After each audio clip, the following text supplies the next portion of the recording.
Women have shown themselves as survivors since the beginning of time. Since this is Women's History Month, we need to pay homage to those who have paved the way before us. Hi, my name is Gladys Bell, and I'm a volunteer for the Motherless Daughters Ministry. Every Monday, we invite you to join us for Monday Morning Ministry Moments, otherwise known as 4M4U. Our purpose is to encourage, educate, and support you in your mother loss journey. If you find this message helpful, we'd like to ask that you share it with other motherless daughters, give us a review, and put your thoughts in the comment section below. As a Bible student, I'm always fascinated by reading its stories in light of today's life.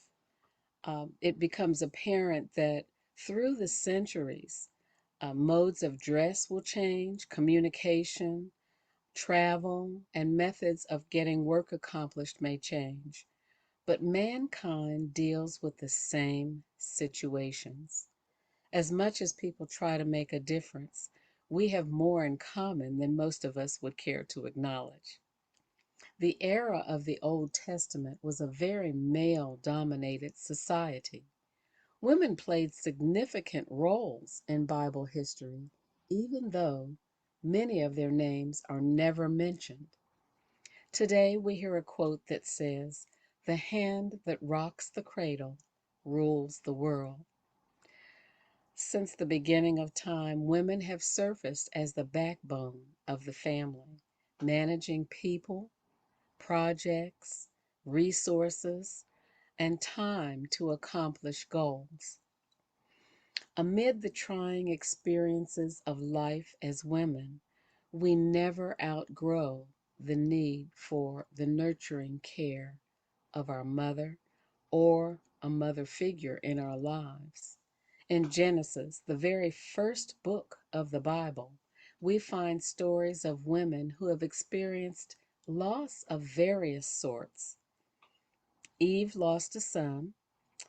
Sarah had to leave all her kindred and the familiar surroundings that she knew to go to an unknown location. Hagar was given as a servant to a family of a different culture. Rebecca left her family to marry a man in a different land. Rachel died in childbirth.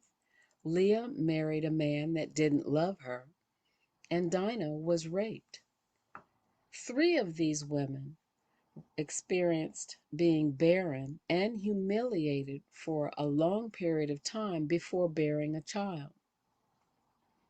In none of their stories was there any mention of their mother. I'm confident, though, that during these difficult times in their lives, they sought the nurturing care of mother, if they were available. But these women survived and thrived.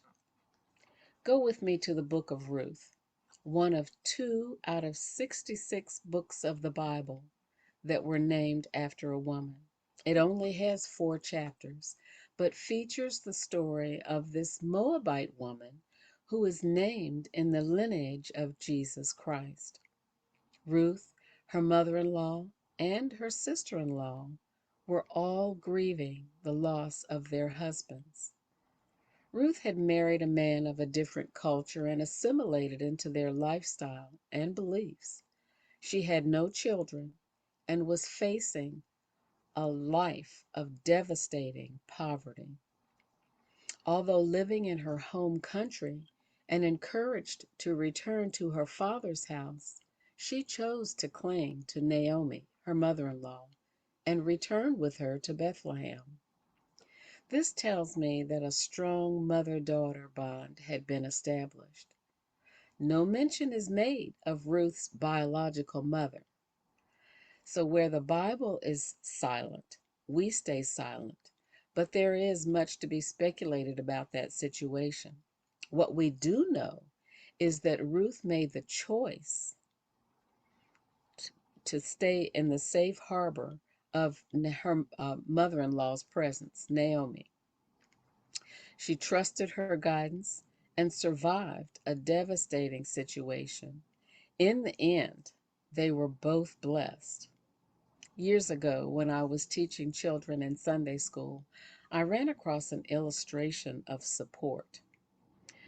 A single toothpick is easily broken in two pieces, but when it's bound together with a rubber band, with a nail, it's impossible to break it in the same manner.